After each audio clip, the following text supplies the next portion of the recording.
नमस्कार दोस्तों, fairy tales में आपका एक बार फिर से बहुत बहुत स्वागत है। दोस्तों, आइए आज सुनते हैं हिंदी साहित्य की प्रतिष्ठित लेखिका गौरा पंत शिवानी जी की कहानी अपराजिता। आइए सुनते हैं। आरती ने अपना चेहरा दर्पण में देखा और फिर सिहर कर दोनों हाथों से अपना मुंह ढांप लिया। दर्पण में अपने सांवले साधारण चेहरे के साथ उसे उसी प्रतिबिंब की प्रेत छाया फिर त्रस्त कर गई थी जिसने उसे कई रातों से सोने नहीं दिया था। ये अदर्शी प्रतिबिंब उसे बार बार अंगूठा दिखाकर कह रहा था, क्या खाकर मेरी बराबरी करोगी आरती सक्सेना? प्रतिभा को तो मनुष्य अपने परिश्रम से भी संवार सकता है, किंतु कितना ही परिश्रम क्यों न कर ले, विधाता के दिए कुत्सित चेहरे को वो क्या संवार सकता है? देख लिया है ना मेरा चेहरा, मेरे यौवन, मेरे सौंदर्य के सम्मुख अब क्या तुम्हारी अफसरी टिक सकती है? आरती की सूजी आंखों की पलकें अभी भी अश्रुसिक्त थी। क्या कहेगी वो अब अपने मित्रों से? फिर मित्र भी क्या उसके साधारण स्तर के थे? वो कुछ भी न कहे तब भी उसके उदास चेहरे की एक एक रेखा को वे खुली पुस्तक सा ही वांच लेने में समर्थ थे। आरती की असाधारण प्रतिभा के स्तर के मित्र जुटना भी सहज नहीं था। अपने गहन अध्ययन, अनुपम शौर्य एवं असाधारण योग्यता के ही कारण आज वो सचिवालय की उस ऊंची कुर्सी पर आसीन थी। इसी से उन्नत नासिका या कर्णचुंबी आयत नयनों के अभाव में भी उसका साधारण चेहरा एक अनोखी ही आभा से बुद्धि दीप्त रहता। वैसे देखा जाता तो वो देखने में साधारण ही नहीं, साधारण के स्तर से भी बहुत नीचे ही उतरती थी। संकुचित ललाट, जुड़ी घनी भौहें और तीखे तेवर उसे और भी उग्र बनाकर देखने वाले को सहमा देते। उसका एकमात्र दर्शनीय अवयव उसकी सरबती आंखें थी, जो परिवेश के साथ कदम मिलाती बिजली की गति से अपना रूप बदलती रहती थी। जहां प्रणयी पति को देखते ही उन बड़ी मद भरी आंखों में रस का सागर छलकने लगता, वहीं पर कलुआ जैसे कुख्यात तस्कर को कभी उन्हीं तरल आंखों के सहसा ज्वालामुखी बन उठे अग्निगर्भा तेज ने पक्षाघात का सा झटका दे दिया था, जब आरती ने उस छोटे से पिछड़े इलाके में अपने आबकारी विभाग की कलेक्टरी का पदभार पहली बार संभाला था। वो रूखी मर्दानी अफसर जितनी ही कर्मठ योग्य थी, उतनी ही ईमानदार और प्रतिभा संपन्न थी। एक तस्कर ने तो उसे पकड़े जाने पर 50,000 के उत्कोच का प्रलोभन भी दिखाया था, किंतु शायद वो रुपए के लिए निरीह संपन्न महाजनों के प्राण हरने वाले हृदयहीन डकैत नहीं जानता था कि रुपए के मोह ने आरती सक्सेना को कभी उसकी कर्तव्य निष्ठा से नहीं डिगाया। चाहती तो वो उसी क्षण पल पल दुगनी घोषित की जा रही उत्कोच राशि को ग्रहण कर जीवन भर अपने रूपवान कृष्णकाय सहचर के साथ चैन की बंसी बजा सकती थी। फिर तो रात आधी रात को किसी की सुदूर स्थित ग्राम में तस्करों के अड्डे का संधान पाते ही वो गुर्राती भूखी नर भक्षड़ी सी ही शिकार की खोज में निकलने लगी। एक तो उसका जिला नेपाल की सरहद से सटा था, उस पर सीमांत का गहन अरण्य उनका प्रिय अड्डा था। 4 ही महीनों में उसने 3 छापे मारकर लाखों की हशीश अफीम बरामद कर ली थी। एक दिन वो ऐसे ही थकान पर दौरे से जीभ धड़धड़ाती अपने बंगले में पहुंची ही थी कि तहसील का एक धूर्त नापित उसे सूचना दे गया था, कलुआ हमारे ही गांव के ठाकुरों की बारात में आया है सरकार, पूरे 60-70 हजार का माल लिए हैं। कलुआ के आतंक ने उन दिनों समीपस्थ प्रत्येक ग्राम को थर्रा कर रख दिया था। वो एक कुख्यात तस्कर ही नहीं, एक नृशंस डकैत भी था। दिन दहाड़े समृद्ध ग्रामीणों के यहाँ अपनी बहुमूल्य पोटलियां छिपा वो प्रतिवेशी ग्रामों की समृद्धि को किसी गर्त में छिपाए हड्डी के टुकड़े की भांति सूंघता चोर कुत्ते सा ही पहुंच जाता और वल्लम भाले देशी बारूद के धमाके से पूरे ग्राम को आतंकित कर संपन्न श्रीमंत को भी पद पर भिखारी बना जाता। कहा जाता था कि उसके अचूक निशाने की कीर्ति से ही सहम कर कोई भी पुलिस की टुकड़ी उससे आज तक मोर्चा नहीं ले पाई थी। उसी अचूक निशाने के स्वामी को अपने अचूक निशाने से पराजित कर दुस्साहसी आरती सक्सेना ने अपने पूरे जिले को अपनी खाकी ट्यूनिक की जेब में डाल लिया था। वो जब भी छापा मारने निकलती हमेशा मर्दानी वर्दी का ही परिधान धारण किए रहती। साड़ी के 6 गजी जंजाल में अपनी प्रशासकीय योग्यता को उलझाना उसे पसंद नहीं था। इसीलिए उसने अपने ऐसे शत्रुसंधानी दौरों के लिए एक साथ कई खाकी वर्दियां सिला ली थीं। पौरुष को वह अपने अर्जित पौरुष से ही आज तक पराजित करती चली आई थी। वो इस बात का पूरा पूरा ध्यान रखती थी कि किसी नन्ही सी तुरपन से भी नारी की ललित तलाम छटा न छिटक पाए। दूर से देखने पर तो किसी भी अपरिचित को उसे देख किसी रोबदार गठीले पुरुष का भी भ्रम हो सकता था। एक बार तो उसके एक मित्र की नन्ही पुत्री ने कह दिया, हाय बुआ, आप अगर वो 8 आने वाली नकली मूछें लगा लें तो और भी अच्छी लगेंगी। कलुआ के अड्डे पर छापा मारने भी वो अपनी उसी मर्दानी वर्दी में निकल पड़ी थी। फिर जिस छल बल से वो साक्षात चामुंडा का रूप धारण कर उस चिच्छुर से मोर्चा लेने अपने गणों सहित उस ग्राम में पहुंची और छिपकर पेड़ के पत्तों से एकाकार हो गई, वो घटना पूरे शहर में एक दंत कथा बन गई थी। विदेशी ठर्रे और बनैले सुअर के तामसी अपच से उन्मत्त कलुआ बरातियों का मनोरंजन उसी की गुणगाथा से कर रहा था। अजी, यहाँ कैसे कैसे अफसरों को थूक चटा दिया। ये 3 कौड़ी की मेहरारू क्या खाकर कलुआ से जूझेगी। सुई उछाल कर भी अपने निशाने से उड़ा सकता है कलुआ। किसकी छाती में है इतने बाल जो इस छाती को बंदूक के धमाके से दागे। वो बड़े गर्व से अपनी लोमश छाती का प्रदर्शन कर ही रहा था कि पत्तों के गहन अंतराल से सन्नाती गोली उसकी कनपटी का स्पर्श करती एक पल को उसकी बोलती बंद कर गई। फिर तो कलुआ का विभत्स चेहरा और भी विभत्स हो उठा। देखते ही देखते विवाह का मंडप खाली हो गया। कच्ची मिट्टी के बने घरों के द्वार पटापट बंद हो गए। पर उस भगदड़ के बीच भी कलुआ अपनी वन केसरी की सी गर्जना से दिशाएं गुजारने लगा था। मर्द है तो सामने आकर लड़, जनखों की तरह छिपकर गोली क्यों चलाता है। वो अब बंदूक ताने दांत पीसता शत्रु के शरसंधान की दिशा को ढूंढने लगा था। मर्द न होकर भी वो जवां मर्द के ही साहस से पेड़ से कूद गई थी। आमने सामने की टक्कर में पहली बार उस अचूक निशानेबाज का निशाना आरती के कंधों को छूता व्यर्थ निकल गया था। उसका एक कारण और भी था, जिसने सर्वदा पुरुष प्रतिद्वंदी की ही आग उगलती आंखें देखी थी। वो एक क्षण को उस अंधकार में किसी वन्य पशु की सी जलती उन आंखों के अस्वाभाविक तेज से सहसा चौकन्ना हो गया था। फिर उत्तेजना, क्रोध और पेड़ से लगाई गई ऊंची छलांग ने आरती का ढीला बंधा जूड़ा खोलकर कंधों पर बिखेर दिया था। खुले केश, तमतमाया चेहरा और आरक्त चक्षुओं की उस ज्वलंत दृष्टि ने कलुआ का संतुलन छीन लिया। उसके मोटे होठों से भद्दी अश्लील गाली आंधी ही निकली थी कि आरती की कुमुक ने उसे घेर कर जकड़ लिया।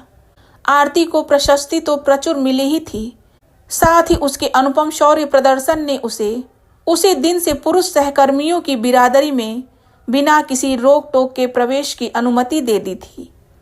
उसकी स्वयं की महिमा के साथ साथ फिर निरंतर उसके पद की गरिमा भी बढ़ती ही चली गई थी। कुछ अंशों में आरती की योग्यता को उसके सुखी दाम्पत्य जीवन ने ही घिस माच कर और भी परिष्कृत कर दिया था।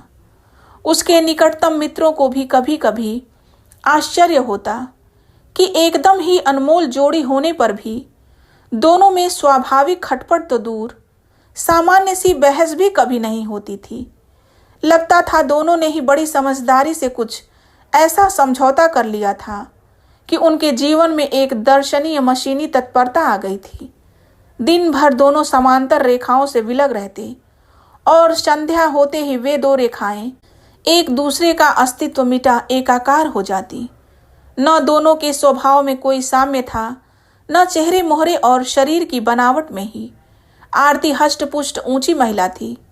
उसके मदाक्रांत प्रौढ़त्व ने समय से कुछ पूर्व ही किसी बिन बुलाए अवांछित अतिथि की भांति टपक कर उसके यौवन को दुस्साहस से पीछे ढकेल दिया था। जीवन के 33 वसंतों में ही कनपटी के बालों से सफेदी झांकने लगी थी। सचिवालय के कठिन कार्यभार ने चेहरे को सिकोड़ दिया था। पुरुषों के निरंतर साहचर्य से उठने बैठने हंसने बोलने में पुरुषोचित गरिमा आ गई थी। अराल अंगुलियों को यत्न से किया गया मैनिक्योर भी अब नहीं संवार पाता था। दिन भर कलम पकड़ने से अंगुलियों में गांठें उभर आई थीं। फिर भी उसकी सज्जावाणी हंसी में कहीं भी शैथिल्य नहीं रहता। वहीं पर उसके पति राम भजन सक्सेना के नाम में ही किसी अर्दलीके से नाम की खनक नहीं थी। पूरे व्यक्तित्व में ही सदैव किसी दीवार के ढह पड़ने का सा खतरा बना रहता। आरती प्राणांतक चेष्टा से ही अपने उस निपट गंवार पति को एक सुसंस्कृत नागरिक बना पाई थी। पितृगृह की समृद्ध में पालिता आरती ब्याह कर ससुराल आई तो उसका यही सुदर्शन सहचर मुंह में दतौन दबा लोटा लेकर दिशा जंगल जाया करता था। नाम का तो ग्रेजुएट था, किंतु सभ्य शिष्टाचार की वर्णमाला से उसका सामान्य सा भी परिचय नहीं था। अंग्रेजी बोलना तो दूर, पढ़ने में भी वो बुरी तरह हकलाता था।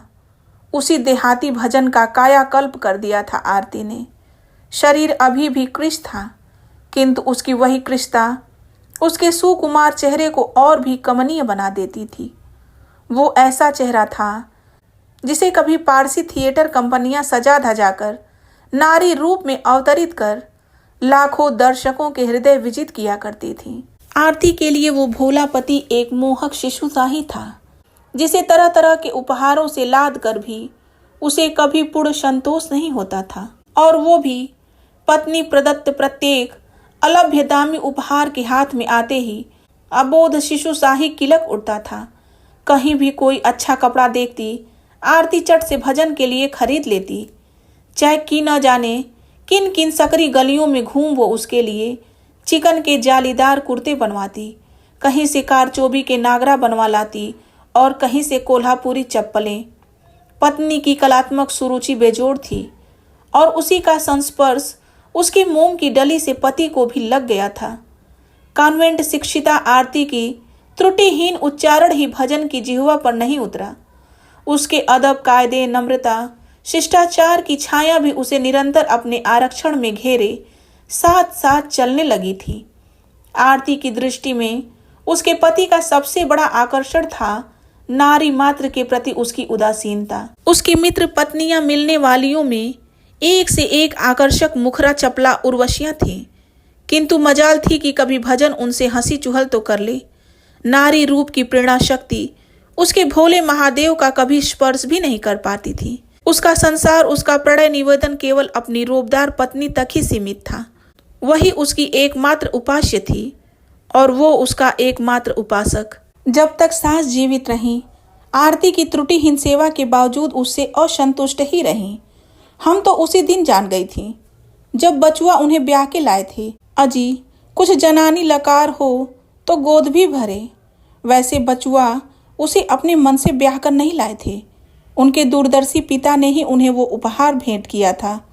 आकंठ कर्ज में डूबे मुंशी जी का वो अकर्मण्य मंद बुद्धि पुत्र कई असफलताओं के पश्चात ग्रेजुएट बन पाया था।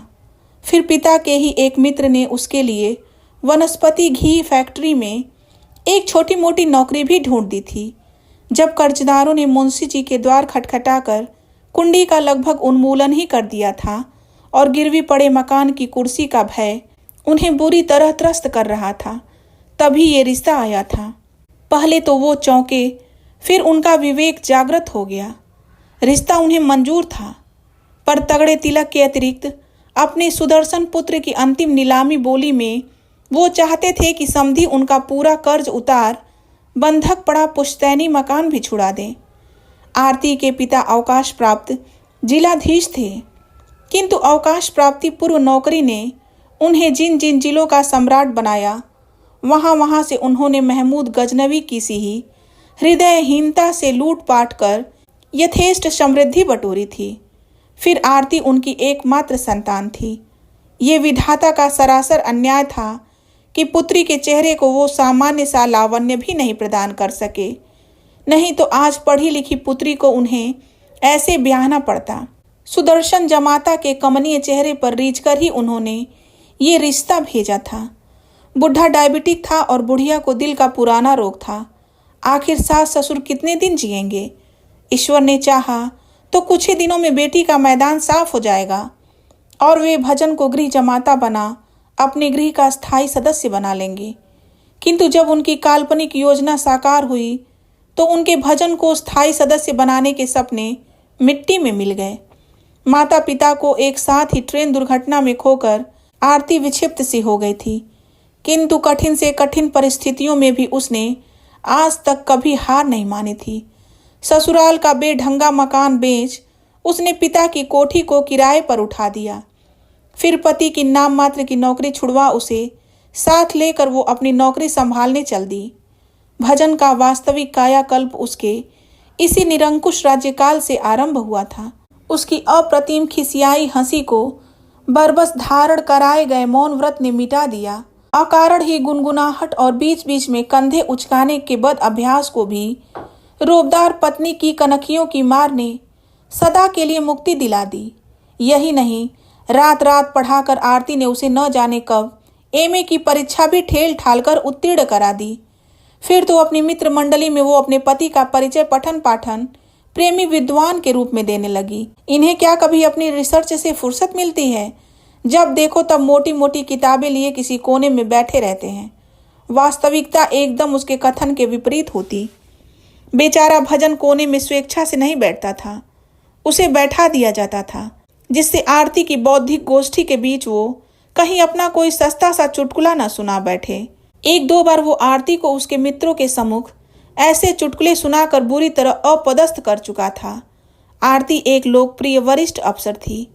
आए दिन उसके यहाँ गोष्ठी जमती।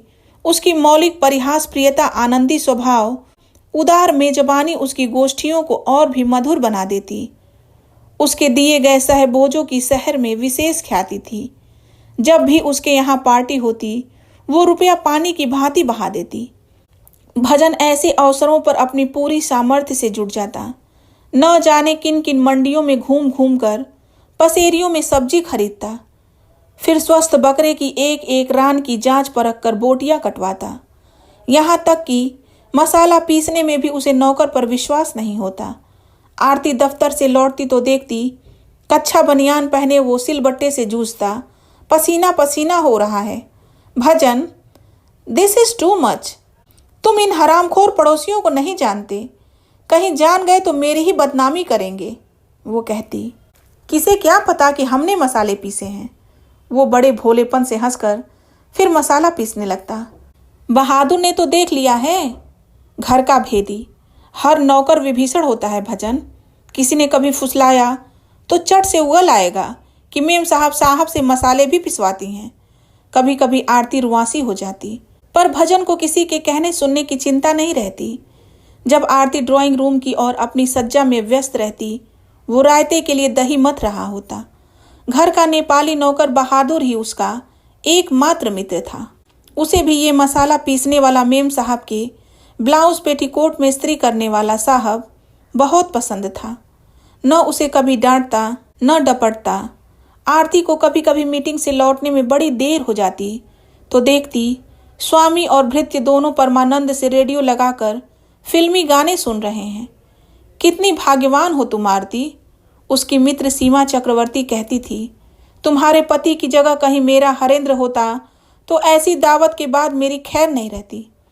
तुम तो जानती ही हो वो एलाइट में है और मैं आईएएस हूँ। इस कॉम्प्लेक्स में वो कभी मुक्त नहीं हो पाता। कई दावतें ऐसी होती हैं जहाँ केवल मुझे ही निमंत्रित किया जाता है। बस फिर ये समझ लो कि पूरा महीना भर वो दावत मेरे सिर से निकलती रहती है। आरती गर्व से मुस्कुरा देती, किंतु सहसा एक ही रात में वो उसकी सहज स्वाभाविक गर्वोन्मत्त मुस्कुराहट सूखे अधरों पर ही सूख कर विलुप्त हो गई थी। आज पहली बार जीवनोदधि की उद्वत आनंदी तरंगों के बीच एक अदृश्य चट्टान की भयावह उपस्थिति उसे त्रस्त कर गई थी। कुछ ही क्षणों में उसका जीवन पोत उससे टकरा कर चूर चूर हो जाएगा।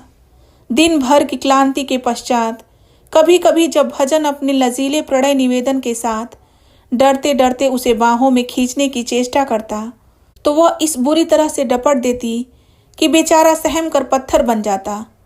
आज उन्हीं बाहों के विस्तृत घेरों में स्वयं ही सिमट कर खो जाने को उसका आर्द्र हृदय व्याकुल हो रहा था। विवाह से पूर्व डाइटिंग के चक्कर में जब वो ग्रास भर खाना खाकर ही उठ जाती थी तो उसकी माँ उसे टोकती थी, बेटी ऐसे ही खाना कम करोगी तो एक दिन आते सिकुड़ जाएंगी और भूख एकदम ही मर जाएंगी। यही शायद भजन की अभूख का कारण भी था। उस क्षुधार्त भिक्षुक को उसने ही तो तीव्र भद्रसना से न जाने कितनी बार द्वार से भूखा ही लौटा दिया था। पर तब वो क्या जानती थी कि उसके शिशु से सरल पति को उस मायावी गुरु का चक्कर बांध रहा है। कुछ महीनों से वो पति की विचित्र गतिविधि को देख शंकित अवश्य हुई थी, पर फिर अफसरों का शत्रु मार्च का महीना सिर पर चढ़ाया था। न जाने कितने बिल, कितनी फाइलें और चिड़ियाघर के बंद पिंजरे में गुर्राते बब्बर शेर किसी गर्जना में उसके सचिव कलेजा बीच बीच में अलग ही धड़का रहे थे। क्या करती बेचारी, थकी मांदी आती और भजन से थोड़ा इधर उधर की बातें कर सो जाती। अचानक एक दिन आरती की नींद टूटी तो देखा पार्श्व में पलंग से भजन गायब है। उसने सोचा शायद बाथरूम गया है। वो फिर नींद में डूब गई। थोड़ी देर बाद अपने कद्दावर एलेसियन का भौंकना सुन वो चौंक कर उठ बैठी। पलंग अभी भी खाली था। जिसे कोने की ओर मुंह किए जैकी भौंक रहा था उधर ही उसकी दृष्टि स्वयं मुड़ गई। न जाने कब से उसके पार्श्व से उतर भजन चटाई बिछा शीर्षासन की मुद्रा में मूर्ति सा स्थिर उल्टा लटका था। उसकी सतर देह काट सी तनी थी। सिर के बालों ने लंबोतरे चेहरे को पूरी तरह ढक लिया था। जैकी स्वामी की परिचित देह गंध से भी आश्वस्त नहीं हो पा रहा था। चुप कर जैकी, आरती ने उसे झपटा। फिर अपनी झुंझलाहट को यथासाध्य संयत कर उसने उल्टे लटके भजन के कान के पास मुंह सटाकर पुकारा, भजन, भजन डार्लिंग। पर भजन डार्लिंग ने तो जैसे परम पद पा लिया था। संसार में होकर भी वो संसार में नहीं था। आरती का साहसी कलेजा भी बुरी तरह धड़क उठा। दिल्ली, मसूरी, मद्रास की वो अप्सरी कवायद भूल बिसर कर रह गई। बड़ी देर बाद वो सीधा होकर बैठा तो आरती सहम कर स्वयं ही पीछे हट गई। ये तो उसका पति नहीं था। चेहरे पर की दिव्य मुस्कान और अर्धोन्मिलित दृष्टि न जाने किस अदृश्य शांति के सागर में डुबकियां लगा रही थी। ये सब क्या कर रहे हो भजन, इतनी ठंड में नंगे बदन? वो चिंतातुर व्यग्र होकर पति को बर्बर पार्श्व में खींच लाई और कंबल उड़ा दिया।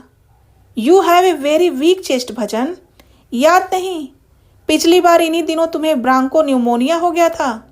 इस बार कुछ हो गया तो मैं कुछ कर भी नहीं पाऊंगी। तुम्हें पता है ना, मुझे एक सेमिनार में नैनीताल जाना है। भजन ने कोई उत्तर नहीं दिया।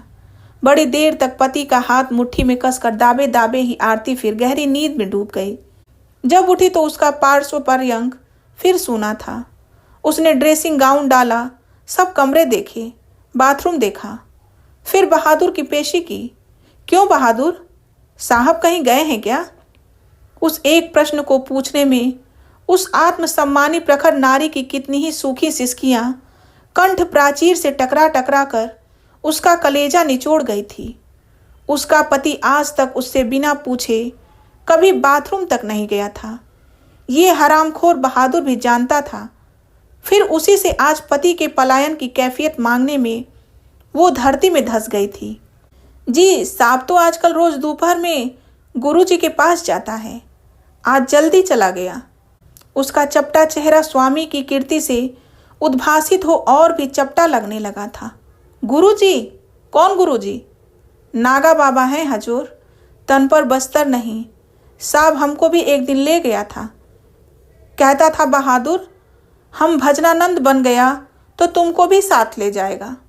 आरती को लगा वो बेहोश होकर उसी मूर्ख के सामने कहीं कोई दृश्य उपस्थित न कर बैठे। ठीक है, तुम नाश्ता तैयार करो, साहब के आने पर ही मैं चाय पीऊंगी।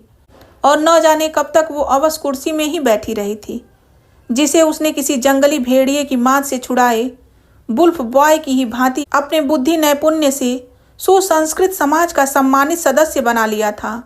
वो उसके किस अयत्न से प्रताड़ित होकर सहसा अनुशासन का बंधन तोड़ गया था।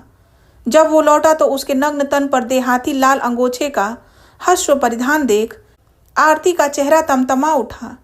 कहीं उसकी सुरुचिपूर्ण मित्रों की बिरादरी उसे देख लेती तो वो कहाँ मुंह छिपाती फिरती। किंतु उस अद्भुत अनुशासन प्रिय नारी को विधाता ने हाथ में आई शक्ति का दुरुपयोग करना नहीं सिखाया था। हृदय क्रोध की उत्तुंग तरंगों से उद्वेलित होने पर भी वो जिह्वा को संयम के अंकुश से साधने में समर्थ थी। वो जानती थी कि व्यर्थ की चिलगोहार मचाकर वो अपने नौकर की इधर उधर बातें लगाने की प्रवृत्ति को ही प्रश्रय देगी। आज तक उसका विवाहकाश दाम्पत्य जीवन की कटुता से कभी म्लान नहीं हुआ। आओ भजन, उसने अपने मधुर स्मित से अपने निगरगंड सहचर का आह्वान किया। मैं कब से चाय लेकर बैठी हूँ। नित्य की भांति उस दिन भी आरती की मेज दर्पण सी चमक रही थी। चांदी का टी सेट, 2 प्लेटों में 5 अंडे, कुरकुरे टोस्ट, पौरीज और चांदी की तस्तरी में मेवे। कृपण पिता की अटूट धनराशि की आरती के नित्य प्रति के भोजों में ऐसी ही तृतीय गति होती थी। तुम खा लो, बहादुर से कहो मेरे लिए 1 गिलास दूध ले आए। मैं आज से अंडा नहीं खाऊंगा। स्वर की अस्वाभाविक दृढ़ता ने आरती के कलेजे में खंजर सा धंसा दिया। ऐसा दुस्साहस जिसने इतने वर्षों से कभी धेला भी कमा कर नहीं दिया, वो आज कह रहा है कि ये नहीं खाएगा, वो नहीं खाएगा। उसके टुकड़े पर पलने वाले देहाती लंठ गवार की ऐसी स्पर्धा, किसने उसके इस नम्र अश्व को ऐसा अबाध्य बना दिया कि वो लगाम मुंह में ले ही नहीं रहा था। फिर भी आरती बिना कुछ कहे चुपचाप नाश्ता करती रही। दूध पीकर वो बिना उससे कुछ बोले ही जाने लगा तो पल भर के लिए ठिठका, आरती, आज मैं रात तक लौटूंगा। स्वामी जी के यहाँ बनारस से उनके गुरु भाई आ रहे हैं, तुम खाना खा लेना। स्तब्ध आरती हाथ पर हाथ धरे बैठी ही रही थी। उसकी अफसरी विद्या वैभव व्यर्थ होकर उसे विद्रूप का अंगूठा दिखा रहे थे। वो फिर उस दिन भूखी ही दफ्तर चली गई थी। जीवन में पहली बार उसे अपनी निरीह विवशता पर दया आ रही थी। खटाखट मशीनी गति से फाइलों को निपटाने में आज तक उसकी अपूर्व ख्याति थी, किंतु आज मेज पर फाइलों का अंबार लगा था और उसकी शक्ति ही चूक गई थी। आज तक वो अपने अनुभवी पिता की ही सीख पर चलती आई थी।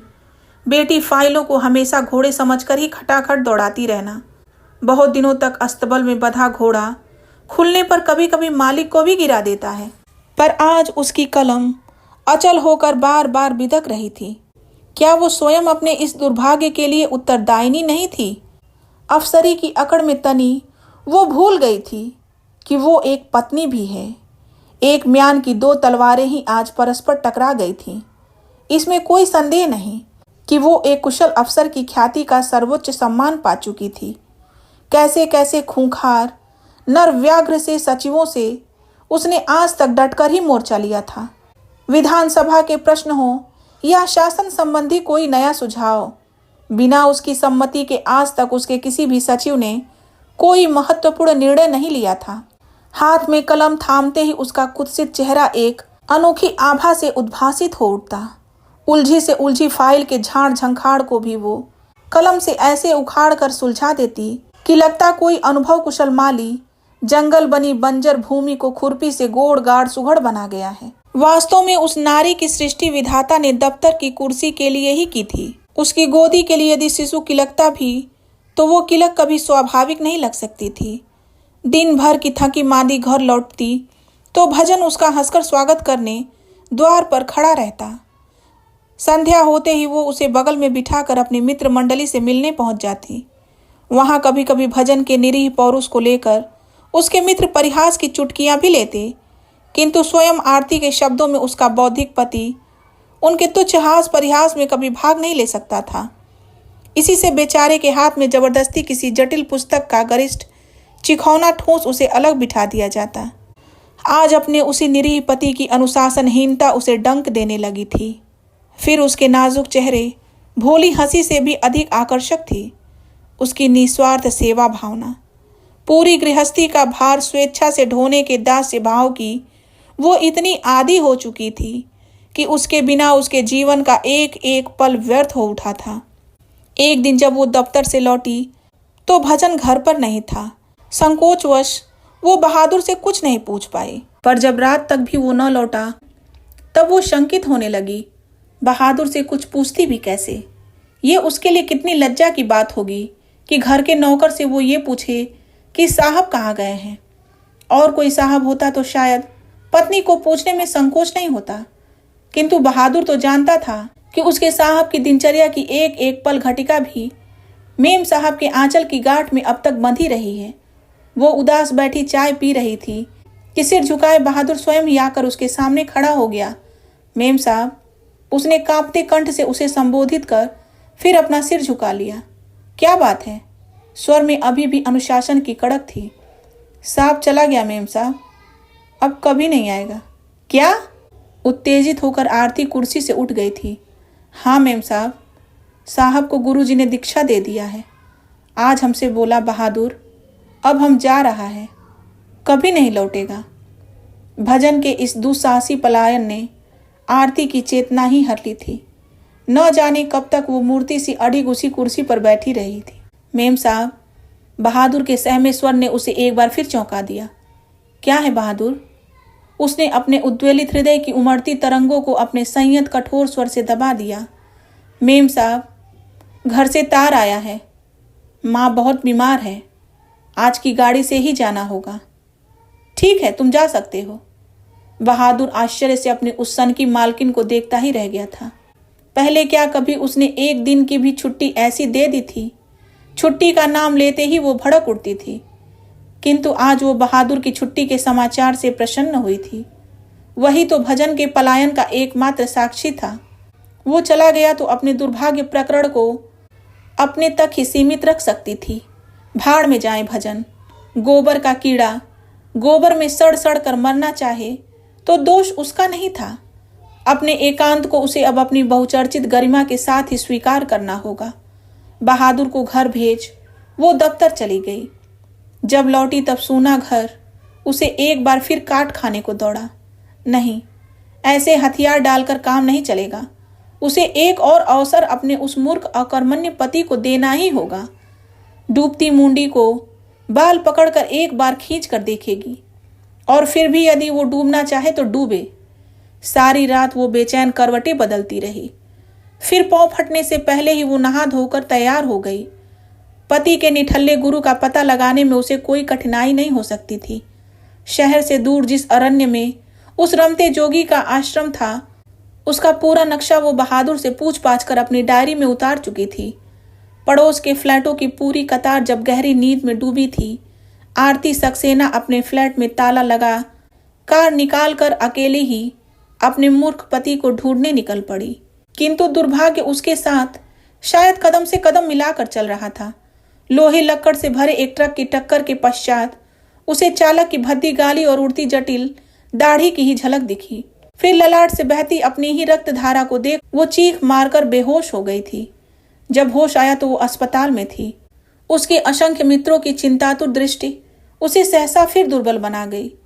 वो जीवित रह गई, इससे बड़ा दुर्भाग्य और क्या हो सकता था। निश्चय ही उसके अंतरंग मित्र भजन को ढूंढते रहे होंगे। क्या कहेगी अब वो उनसे? पत्नी की ऐसी दुख भरी अवस्था में उसे खबर करने के लिए उससे पता मांगेंगे तो क्या वो उन्हें उस अरण्य का पता दे पाएगी? क्लांत अवसन्न पलकों को उसने अकारण ही मूंद लिया। चोट उतनी गहरी नहीं थी। ललाट पर सामान्य सा घाव था। बाएं पैर की हड्डी में छोटी सी दरार आ गई थी। ये सचमुच ही दैवी कृपा थी कि उस जहाज से विशाल ट्रक की टक्कर भी न उसकी नाजुक कार का बाल बांका कर पाई थी, न स्वयं उसका ही। उसके मित्रों ने ही कार की मरम्मत करा दी और 15 दिनों में वो स्वस्थ होकर घर लौट आई। इसी बीच मित्र उससे बार बार भजन का पता पूछते रहते। एक पत्र तो उन्हें लिखना ही चाहिए। तार आप भले ही न दे, आप पर इतनी बड़ी विपत्ति आई है, न नौकर है न कोई आत्मीय, हमारा भी तो कुछ कर्तव्य है। भजन आएगा तो क्या कहेगा? नहीं नहीं, आरती बड़े ही चातुर्य से उन्हें समझा बुझाकर शांत कर देती। आप लोग भजन को नहीं जानते। एक तो यूमैटिक हार्ट का मरीज रह चुका है। मुझे कभी छींक भी आ जाती थी तो पगला जाता था। इतने दिनों बाद तो बेचारे को एकांत अध्ययन का अवसर जुटा है। मैं उसका पता नहीं दे सकती। और फिर अब तो मैं एकदम ठीक हूँ। कभी कभी उसका अद्भुत अभिनय स्वयं उसे ही अभिभूत कर देता। कौन कह सकता था कि 1 महीने से उसकी एक एक निद्राहीन रात्रि शून्य वातावरण में सिसकते ही गुजर गई है। उसका भूख प्यास नींद सब कुछ उसका नवीन सन्यासी अपने साथ ही हर ले गया था। दिन तो दफ्तर में कट जाता, संध्या को वो द्वार बंद कर भजन के एक एक कपड़े को घंटों तक सहलाती, सूंघती सिसकती रहती। मित्रों को वो कब तक अपनी व्यर्थ कैफियत से फुसला सकती थी। एक दिन आधी रात को उसने अपना निर्णय ले ही लिया। एक प्रयास को तो विधाता ने व्यर्थ कर दिया था, अब वो एक बार अपने दुर्भाग्य से फिर जूझेगी। जीवन में आज तक उसने क्या कभी हार मानी थी? रात भर बैठकर उसने पति के गुरु से अपना वार्तालाप की भूमिका तैयार की। क्या क्या कहना होगा, कैसे कहना होगा, सब कुछ उसने अपनी डायरी में नोट किया। और जब दफ्तर जाने लगी तो पति संधान के लिए निकाली गई अपनी साड़ी भी मैचिंग ब्लाउज पर्स के साथ पलंग पर सजा गई। एक जरूरी मीटिंग के चक्रव्यूह से जब वो निकली तो संध्या हो गई थी। घर लौट स्वयं चाय बनाने, मुंह हाथ धोने में प्रगल्भा संध्या और प्रगाढ़ हो गई थी। तेजी में कार ड्राइव करने पर भी गंतव्य स्थान तक पहुंचने में उसे 45 मिनट लग गए थे। गाड़ी उस गहन अरण्य में जा नहीं सकती थी। पास ही अरहर के खेत के साए में गाड़ी लॉक कर वो उतरी तो कलेजा धड़क रहा था। क्या पता भजन के गुरु अपने शिष्य के साथ डेरा डंडा उखाड़ किसी और अरण्य में चले गए हों। जोगी और सांप का क्या कोई घर होता है? वो हमेशा अपनी टॉर्च साथ रखती थी, किंतु उस दिन पहली बार मानसिक अशांति ने उसे ऐसा विभ्रांत कर दिया था कि वो टॉर्च साथ रखना भी भूल गई थी। बड़े बड़े काशगुच्छ बार बार उसे उलझा रहे थे। उधर एक कटीली झाड़ी बौराए कुत्ते से उसकी साड़ी की सुनहरी जरी में उलझ गई। उसे छुड़ाने लगी तो गोखरू कांटों का गुच्छे का गुच्छा पूरी हथेली की खाल उधेड़ कर रह गया। विवशता और खींच के आंसू उसकी आंखों में छलक आए। आज भजन ऐसी मूर्खता नहीं करता और इस भंड स्वामी के चक्कर में नहीं पड़ता तो प्रदेश की वो वरिष्ठ अफसर उन अभागे जंगली कांटों में ऐसे उलझती। हाथ के कांटे निकाल वो फिर आगे बढ़ी। दूर दूर तक फैले गहन अंधकार के निसीम शून्य सागर के बीच वो तुच्छ तरुड़ी से ही डगमगाती खड़ी थी कि बड़ी दूर टिमटिमाती एक बत्ती के छिड़ आलोक ने उसे आश्वस्त किया। निश्चय ही ये उस मूर्ख के आश्रम की बत्ती होगी। उसका अनुमान ठीक ही था। एक लंबी संकरी निष्पत्र यूकलिप्टस वृक्षों की परिधि पार कर वो आश्रम के द्वार तक पहुंची और ठिठक कर खड़ी रह गई। अश्वत्थ के मोटे तने के पीछे दुबकने में उसने फिर विलंब नहीं किया। इतने दिनों बाद उस प्राण प्रिय चेहरे को अचानक देख वो क्षण भर को अपना मानसिक संतुलन ही जैसे खो बैठी थी। फूस की छाई झोपड़ी के गोबर से लिपे प्रांगण में धधकती धूनी की रक्तिम लपटों में ताम्रवर्णी बने उस चेहरे को एकदम ही अपरिचित बना दिया था। एक ही महीने में उस सुदर्शन चेहरे की कैसी गत बन गई थी। जिन बालों को वो स्वयं शहर के सबसे महंगे सैलून में जाकर अपने निर्देशन में कटवाती छटवाती थी, उनकी रूखी लटों पर राख उड़ रही थी। शरीर पर कपड़े का चीथड़ा भी नहीं था। हाथ में पकड़ी चीलम के संकीर्ण मुख में वो धूनी से अंगारे रखता फूंकता जा रहा था। नग्न अवघड़ शरीर पर ही नहीं, सुचिक्कन कपोलों पर भी राख की मोटी तह थी। जिन रेशमी जुल्फों को विदेशों से आयात की गई क्रीम से संवारती थी, उन पर जैसे मुट्ठी भर राख अभी अभी बिखेरी गई थी। लगता था वो कच्ची मिट्टी के ढेर में किसी नादान गधे की भांति लोट पोट कर उठ बैठा है। धधकती चीलम को होठों से लगा दम खींचते ही फिर वो बुरी तरह खांसने लगा था। देख रहा है बेटा केवलानंद, महीना भर हो गया पर ये रहा बौड़म का बौड़म, अभी तक सप्तमी का दम लगाना भी नहीं सीख पाया। पहला कश खींचते ही ससुरा खांसते खांसते औंधिया जाता है। लौंडिया है रे क्या? ही। गुरु की उस विभत्स अश्लील हंसी को सुनते ही आरती भय से ठंडी पड़ गई।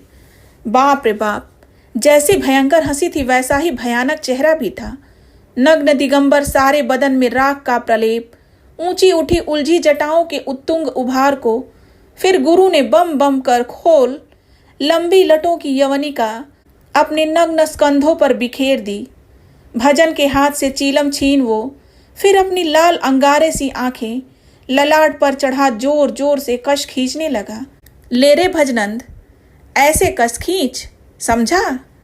अनेक दुर्धर्ष सचिवों से मोर्चा लेने वाली अपनी अद्भुत प्रतिभा से पुरुष सहकर्मियों को सदैव पराजित करने वाली अपराजिता आरती गुरु की गर्जना सुन जिस पीपल के नीचे खड़ी थी, उसी के निरीह पत्ते सी ठक ठक कांपने लगी। रामदासी, गुरु ने हाँक लगाई, बाहर आ और इस छोकरे को जरा चीलम पीना सिखा। आए हैं ससुर बैरागी बनने, कलेजा है पिद्दी का। रामदासी आकर भजन के पीछे हंसती खड़ी हो गई।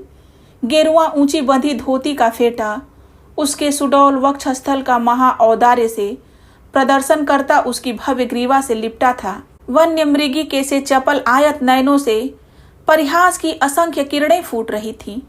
उन्नत नासिका के नीचे होठों की गढ़न ही शायद ऐसी थी कि लगता था निरंतर किसी का उपहास करती उसे अपदस्थ कर रही हो।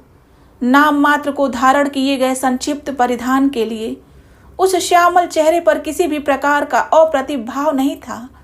सहज सिद्ध अधिकार से उसने फिर वही बंद अधरों की रहस्यमय मुस्कान के साथ गुरु के हाथों से चीलम ली और बड़ी ही स्वाभाविक अंतरंगता से भजन के पास बैठकर उसे चीलम पकड़ना सिखाने लगी। उस रसिक्त शिक्षा के बीच फिर उस गुरु के उस दूसरे संड मुसंड नंग धड़ंग चेले केवलानंद ने क्या कहा वो सुन नहीं पाई, पर लावण्यमयी रामदासी वैराग्य की नींवें ढहाती चीलम सहित भजन के कंधों पर ढुलक गई। आरती का आहत नारित्व सहसा चोट खाई नागिन साहिब फन उठाकर फुफकार उठा। वो तेजी से बढ़ती धूनी की रक्तिम धूम्र रेखा को चीरती बिना किसी की ओर देखे भजन के सामने तनकर खड़ी हो गई। भजन, चलो घर। उसे आज भी अपने अनुशासन पर दृढ़ विश्वास था। एक बार आंखें चार होने पर भजन अब भी उसके आदेश की अवहेलना नहीं कर सकता था, पर पति की गांजे के दम से आरक्त दृष्टि धूनी की धूम्र रेखा पर ही निबद्ध थी। उसने एक बार भी आंखें उठाकर आरती की ओर नहीं देखा।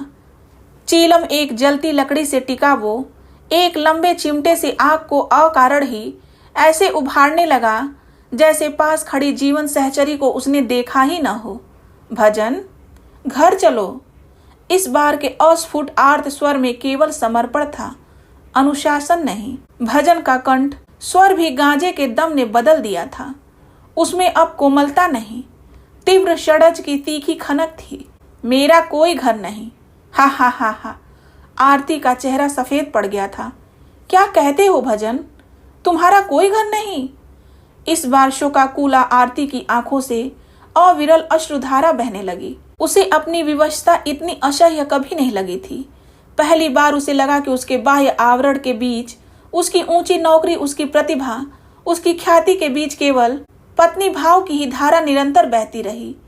उसी धारा में उसके जीवन की सार्थकता थी, जिसे वो आज तक एक क्षीण धारा ही समझती रही थी। वो आज उसके विवेक, संयम, लज्जा, बाह्य आडंबर के रोड़े पत्थरों को ठेलती फूट कर बाहर निकल पड़ी थी। संसार का कोई भी समर्थ बांध अब उसके वेग को अवरुद्ध नहीं कर सकता था। उसी क्षण रामदासी चीलम उठाने झुकी। दूर से देखने पर वो जितनी आकर्षक लगी थी, नैकट्य से उसके प्रस्फुटित यौवन का आकर्षण आरती को उतना ही घातक लगा। निश्चय ही यही दुराचारिणी उसके निर्बुद्ध पति के विनिपात की मूल उत्स भूमि थी। क्रोध से आरती की नासिका का अग्रभाग फड़क उठा। तमतमाया चेहरा फिर कठोर हो गया। क्षण भर पूर्व क्या इसी मायाविनी के पाश में बंधने भजन सिद्धार्थ बना अपने सुसज्जित वातानुकूलित भवन, सुशिक्षिता अफसर पत्नी के सुदीर्घ सुखद साहचर्य को भुला इस बीहड़ अरण्य में भटक गया था। उस अपरिचिता स्वयं वृत्त सौत के प्रति उसे घृणा ही अधिक हुई थी, क्रोध कम। तुम यहाँ क्या करती हो? उसने उस रोबीले स्वर में पूछा, जिसमें वो कभी कभी अपने चपरासी फर्रासों को सचिवालय की बेंचों पर ऊँघने के लिए डपटती थी, किंतु उस प्रश्न की कड़क पद्य पत्र पर पड़े जल बिंदु से ही व्यर्थ ढलक गई। जिससे प्रश्न पूछा गया था, उसके निर्भीक दृष्टि में किसी को कुछ न समझने वाले दर्प की झलक ही उभर आई थी। आरती के प्रश्न का उत्तर दिए बिना ही वो अबाध्य छोकरी चीलम की राख वहीं झाड़ती रही। इस बार आरती बौखलाकर पत्थर की मूर्ति से जड़ बैठे उस अवघड़ गुरु पर बरस पड़ी। तुम जैसे भंड स्वामियों को मैं खूब जानती हूँ। एक बार आजमगढ़ में ऐसे ही आश्रम में मैंने छापा मारकर सेरो अफीम बरामद की थी। जवान छोकरियों को अपने इस आश्रम में बटोर तुम कैसी दीक्षा दे रहे हो, इस छोकरी को देखते ही समझ गई हूँ। अब तक निर्लिप्त विरोध भाव से अडिग बैठी अवधूत की राख से ढकी पलकें सहसा खुल गई।